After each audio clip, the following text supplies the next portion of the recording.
the manager of this criminal world, agreed to cooperate with the FBI. The condition is that he has immunity and must partner with Elizabeth. But what made Elizabeth angry was that Raymond immediately said that his husband was not a good person. That night, Elizabeth accidentally found a secret compartment under the living room floor. Inside were Tom's passport with kinds of names and a gun from an unknown source. After Elizabeth's secret investigation, he discovered that the gun was the murder weapon in an unsolved crime.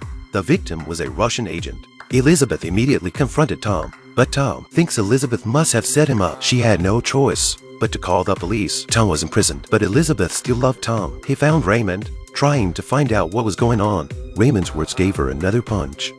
Gina Xanatakos.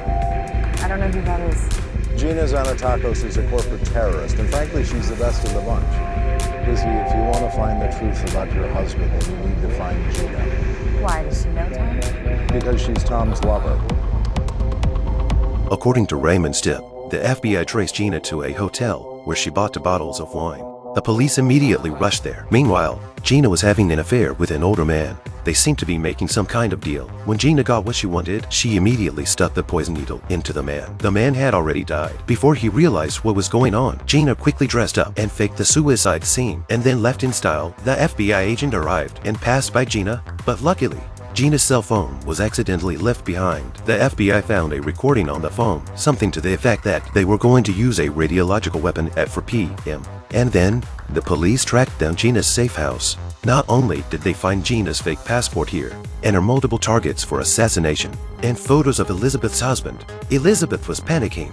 She had to catch Gina as soon as possible to determine if her husband was lying. On the other hand, the police traced Gina's account. They found that she had recently wired a large sum of money. The recipient was a notorious German explosives expert. Now is when Raymond comes into play. With his reputation in the criminal world, he easily met with the demolition expert. What followed was a lot of hustling. Raymond said he had recently taken on a project. He needed a lot of ammunition from him. If the explosives expert would tell him what Gina was planning, then Raymond could introduce the project to him.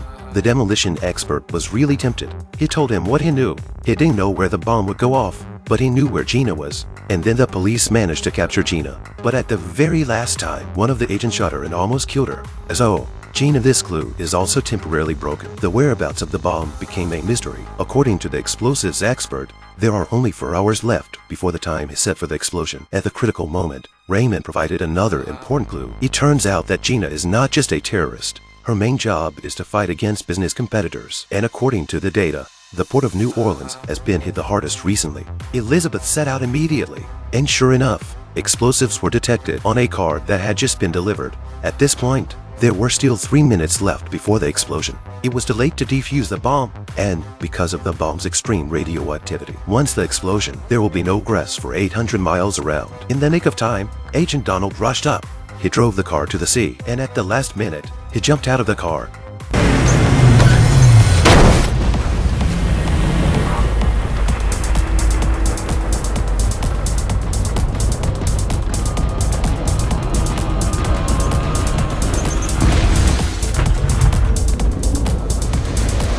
The splash from the car explosion, bigger than the splash of a Philippine fish fry. But the danger was finally lifted. Gina also woke up in the hospital. Under interrogation by the FBI, she confessed to her crime and said the Russian agent was also killed by her. When Elizabeth showed a picture of her husband, Gina said she had never seen this man. Tom was eventually acquitted, but was he really innocent? For more information on the future, please click on praise and follow.